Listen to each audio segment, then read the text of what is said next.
Everybody, welcome back to Air Tycoon Online 3. Yeah, this episode we finally hit a very cool milestone. This is our first turn where we've made more than 1 billion in a turn, or a million K. So yeah, it's really nice. What we can see though is that we still have a lot of variance between up and down ticks. And yeah, a lot of this is just driven by the fact that a lot of our 747s spend just a lot of the year like very empty.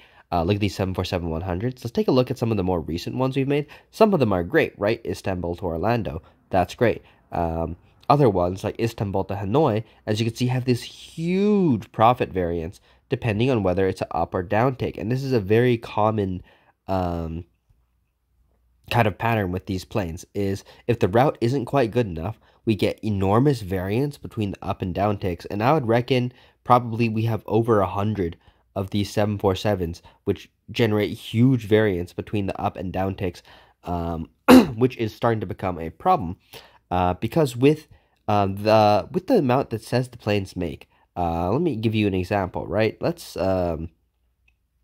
take just a random 747, and if we examine the net profit, it's going to say it makes 3.7K.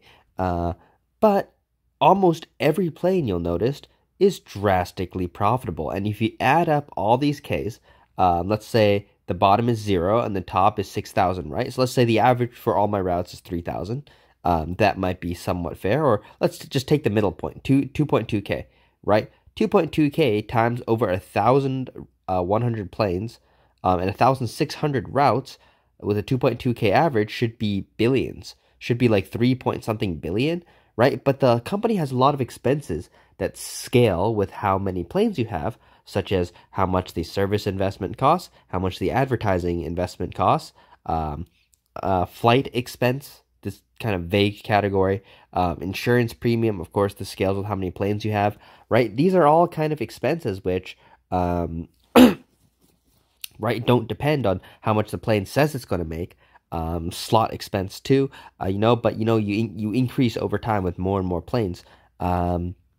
And yeah, basically the result of this is I'm pretty sure that many of our newer 747-100s are not making money on down ticks. They only make money on up ticks. And with these 747 routes, specifically good ones too, getting even harder and harder to find, I've decided that I'm going to buy only 767s for a while. Basically, what I will do is when I open routes, I'm going to open them basically exclusively with a smaller plane type. And then ones which maintain fullness at all times will later be upgraded to larger plane types, especially at time of plane replacement. As of right now, it's 1984, right? And our company started in about 1970. So it's about 5 years before our very oldest planes will need to be replaced. If we take a look, our very oldest 767 still has about 67 months left, which means just about 5 days before we have to start thinking about replacing these. Now, some of these, like the 747-100s, at the beginning, right, are on very good routes where, the load factor is maintained basically 100 at all times. These are excellent routes, and I will probably, if it's possible to still do so at the time, lease new 747s to replace these old ones. I'm not sure if that'll be an option, if like the 747-100 will still be available. If it's not, I'll probably buy new 747s.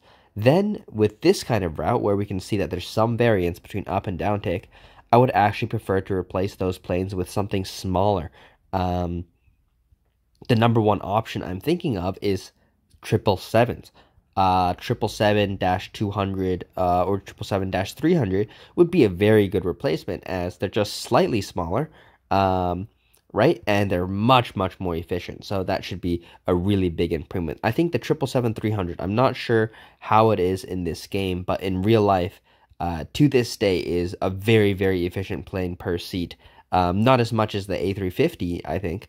But yeah, it's definitely very good. The 777-200 ER is actually not the greatest, right? But the 300 is still extremely efficient per seat. And yeah, I think a lot of that is just the result of kind of like the economies of scale and the fact that the 300 is a little bit bigger, um, and that size really lets it like behave more efficiently. Yeah, once again, I'm not like an engineer or anything, right? But bigger engines. I'm not even sure if they have different engines, the 777, 200, and 300, right? But yeah, like that's just gonna be very efficient. I don't know why.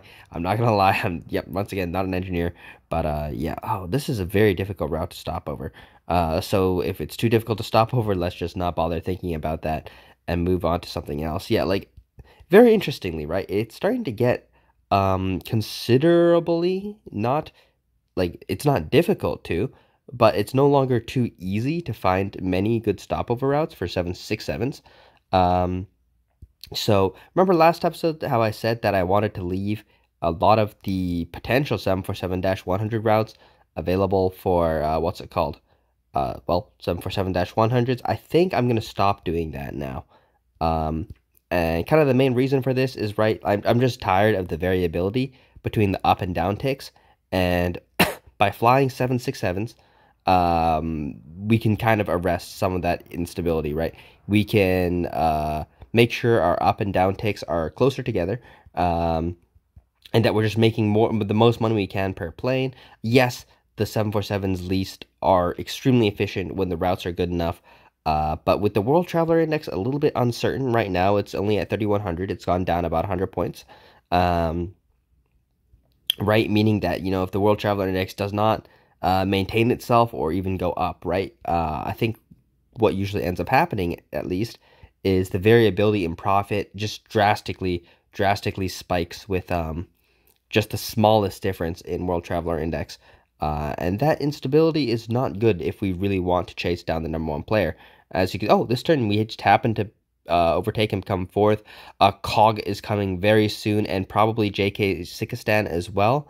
They seem to have slowed down a lot in like how they're expanding, which means yeah, we're probably going to overtake that guy very soon as well. Yeah, just very good signs all around.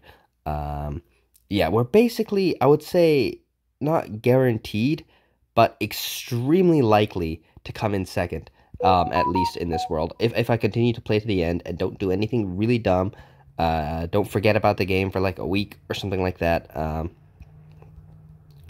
Yeah, we should be basically set for second at least. And we're playing for first, obviously. Um, we're gonna do our very best to, expand as much as possible, all that good stuff, and push for that magical first place. I don't think I've come first place in an Air Tycoon world for a while now. I usually do always start late, which really is a really big disadvantage when trying to push for first place, as this game is a game with exponential growth, right? So yeah, missing 10 years out of I think a 70 or 80-year game. Um, yeah, it shouldn't be possible to actually usually catch back up, right? But people don't play perfectly, which gives us a chance to do so always. Um, so yeah, I think if I do another run through, I think I'm gonna do another run through without instant slot and a plane request, and I'll start from the beginning, to kind of try a different play style. You know what I mean? Like I usually always start late, and one of the most annoying things, right, is just dealing with the slot and plane requests, right? So maybe I want to try starting at the beginning, right? And at the beginning, the slot and plane requests are near instant. And why is this important? Is when you're ordering your first few slots in every airport, right? It's a really big pain. Um, to open your first batch of routes and all that stuff when slot requests take forever, or a few minutes per slot request, or 15 minutes per slot request. But at the very beginning of the game, when it is near instant to do slot requests, it's actually not a pain at all. And then later on, you kind of switch to ultra long haul only, right? In this game, you saw me do Tupolev Boeing for an extremely long time. Whereas if I were to do a regular playthrough of the game, if I were to guess, I would probably try to do ultra long haul almost right away. Basically, as soon as slot requests start to take longer than like 5 or 10 minutes, I can't remember what level that happens, right, as you level up. the time it takes to do slot and plane requests and stuff goes up. Yeah, like as soon as I start leveling up, then I would what's it called? Just forget about short haul altogether and start doing long haul only.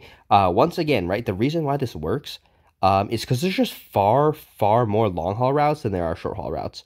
In the entire what's it called game, right? How many cities are within 3,000 kilometers? How many cities are within 10,000 kilometers? Right? Like those two numbers aren't really close. There's just way more cities that are far away. And that's kind of the idea of why there's so many more long haul routes and why you can use long haul only, which doesn't take as many slots, which of course is more compatible with a free to play or cheap to play experience.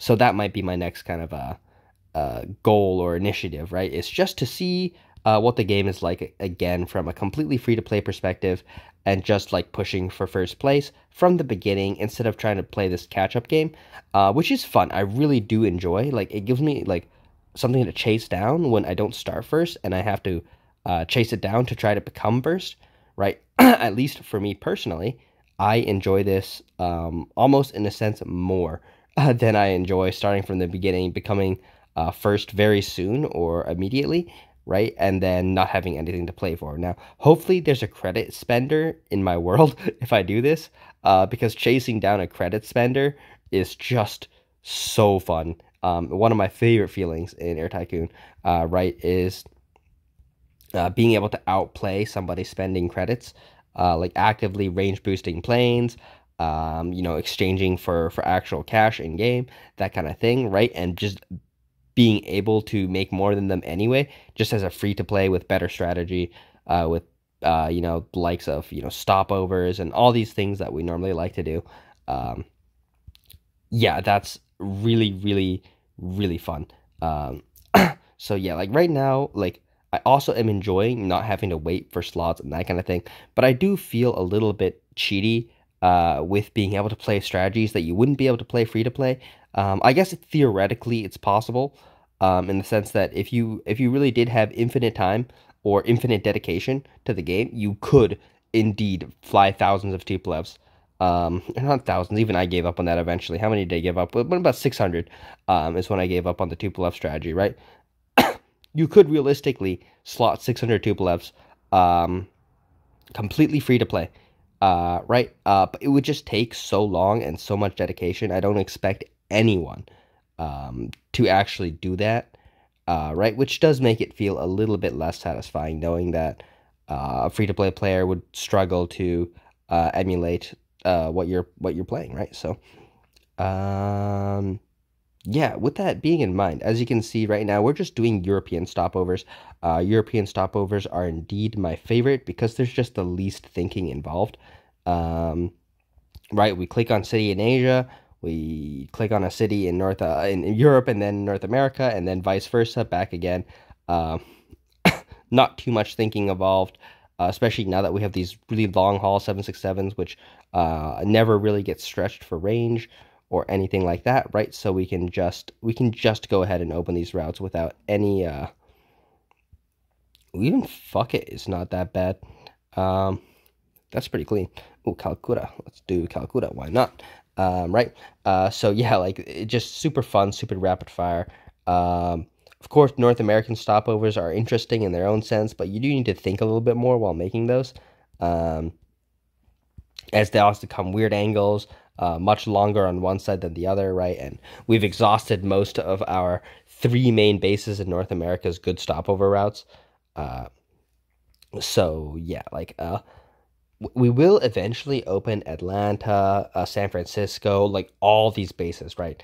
Um, yeah, this world with this unlimited slot requests and stuff, it's really kind of an opportunity to play Air Tycoon 5, basically, like the offline game in online, right?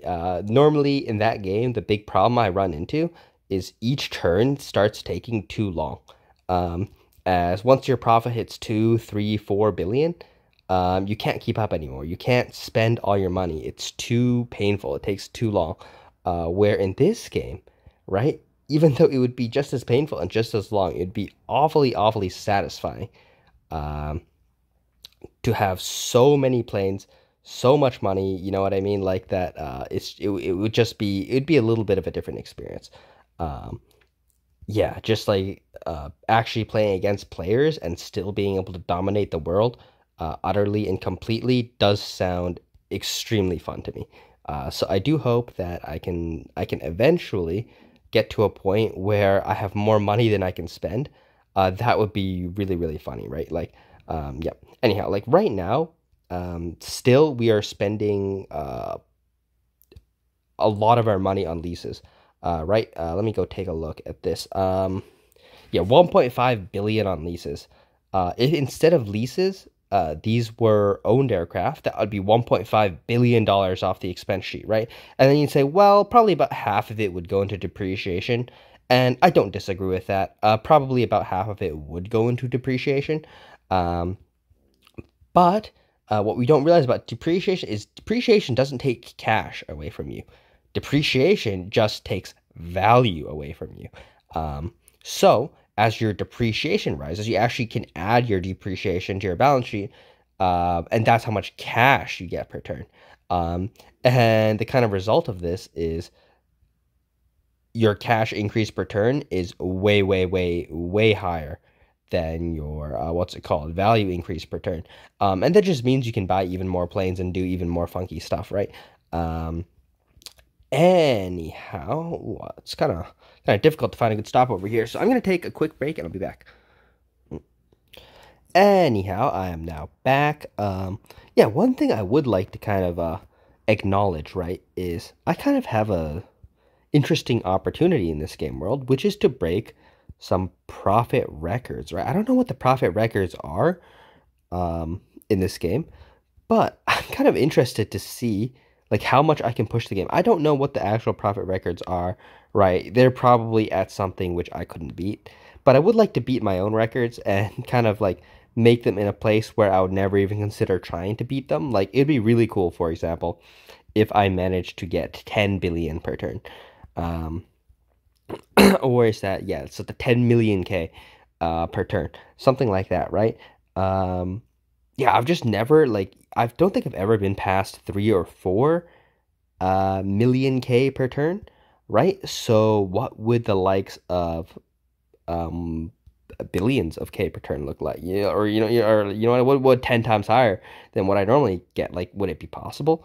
I'm not 100% sure, but that is definitely the goal I want to do, because I just think that'd be so fun if I could indeed achieve that. Yeah, like even in Air Tycoon 5, I haven't been able to get those numbers. I know in Air Tycoon 1 and 2, I had extremely, extremely high profits. But Air Tycoon 3 is by far the hardest, or Online 3 at least, is by far the hardest Air Tycoon so far. In those games, you could charge the equivalent of 1.6 to 1.7 pricing, right? And that 1.6 was like the equivalent of 1.3 in this game. And yeah, in case you don't know what that means, it basically means that your profit margins were almost twice as high. And that meant you could grow exponentially way, way, way faster than you can in any Air Tycoon Online 3 world. So yeah, it's not really realistic to compete with those Air Tycoons. I can't remember what numbers I hit in those, but it had to be extremely, extremely high. Um, yeah, another reason that you could get extremely, extremely high profit in Air Tycoon Online 1 and 2 is also because, what's it called? In those worlds I happen to play, and this is just pure luck, the World Traveler Index was really, really good. I think the World Traveler Index in my first Air Tycoon hit nearly 7,000. I have never seen since anything past 4,500 maybe. And because I mostly play the early years, I haven't even seen anything really close to that, to be honest. Um, yeah, and what's the closest World Traveler Index I've seen to like in this kind of era of the game is like 3,300. I don't think I've ever seen higher than that for like 1984 in so many game worlds. It's just bad luck. I had a friend who played this game probably to completion 2 or 3 times ever. And in his game world, his World Traveler Index for the same date was probably about 1,000 points higher than mine, right? So there is just some luck in hitting a good World Traveler Index, which obviously allows you to make bigger and more profitable companies, right? But I think with unlimited slot requests, right, you can fly much smaller planes much farther into the future, right? And what that will allow me to do is what's it called? Hit higher and higher profit margins without needing what's it called? Without needing a very good World Traveler Index, right? When you're flying 767s and that the likes of these kind of planes everywhere, right? You just don't need that big of a World Traveler Index to make a good amount of money. So, yeah, let's see where we can get to by stopping over 767s and A310 300s everywhere. It could be quite funny. Yeah. Anyhow, as you can see, I don't know what the limit is of like how small can a route be before it is not good for a 767. I While I don't particularly want to find out. I also kind of need to know. So yeah, like basically what I will do is after this episode, like as the ticks pass, right, I'll just take a look at how like certain routes are doing, whether or not these 767s do have a point where they don't fill up on down ticks at 1.3 pricing anymore and that kind of thing. So yeah, we'll monitor these routes, make sure we're not making too crappy of routes because yeah, once again, if a route is too crappy, yeah, it's just not a good thing, right? So anyhow, let's continue to go ahead and make routes. Yeah, even with these 767s, we're starting to run out of good ideas. Like yeah, it's kind of interesting. Whenever you make a lot of routes in one sitting, at least for me, it seems to get harder and harder to find good routes as the sitting goes on, and then you come back like I don't know an hour later, and you're like, wow, there's like just still infinite good routes available. Right, so that's just like a pretty funny effect of I guess just playing the game. Anyhow, another thing that I kind of wanted to mention is demand in this game really does seem infinite, but it's obviously limited, right? And what I mean by the demand seems infinite is the number of route pairings is exceptionally high. The number of route pairings which can make good money with strategically done stopovers and the correct size plane, etc., etc., etc., is astronomically high. But there's got to be a limit somewhere, right? And I wonder if we will ever find it. Right, I've never been in a world where 100% of the demand is being utilized, right? And people are maximally exploiting all the all the routes out there. You know what I mean? Like, what would the profit be of that? That's kind of interesting. Anyhow, we'll never know. So we'll just continue to use these last two 767s and call this an episode. Yeah. Anyways, like as you guys can see at this stage of the game, it is a little bit repetitive, and by a little bit I mean quite a lot. You really are just kind of like you don't want to spend too much time making each route or thinking too much about each route, because you'll be stuck making routes forever, and there's already so many things to do in this game. Like you really want to make sure you don't burn yourself out too quickly either, right? So don't think too much about every route. If the route isn't perfect at this stage of the game, it doesn't matter. You no longer have to worry about 3 and 4 schedules as rigorously, right? Because it'll just take too long to do so. Of course, if you want to do so and love mini-maxing, go ahead. You'll get much better results doing that than what I'm doing here, which is kind of just willy-nilly, randomly throwing together another like 40 or so 767 routes. Anyway, right, we're going to continue to cover the worlds with lines until, the whole world is solid white. Until we're done with that, we won't be done with this game, right? So anyways, hopefully you guys enjoyed. I'll see you guys next time. Peace.